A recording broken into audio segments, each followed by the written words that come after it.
Hey guys, my name is Elijah, and in this tutorial I will show you how to insert text in Premiere Pro. First thing you will need to do is to add your clip. So I have my clip already added. So when I want to insert text, I will go over to my text tool, which is right here, or press T on your keyboard. Then go over and select the area where you want your text to appear.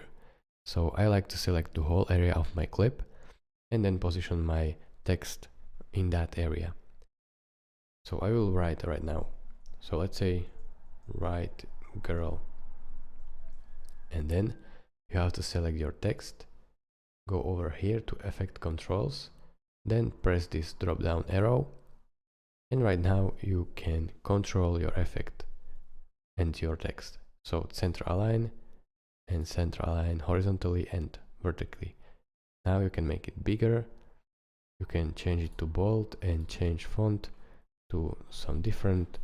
You can choose whenever you like, just browse through these fonts. You can also add your own font if you want. Then you can make it uppercase, and you can make it the letter spacing make a lot bigger. Now as you can see, my text has been inserted. I will click on the selection tool again and then move my clip right here so the text shows from the beginning. Thank you guys for watching. If this video was helpful to you, consider subscribing and liking this video, and I will see you in the next tutorial. Bye bye.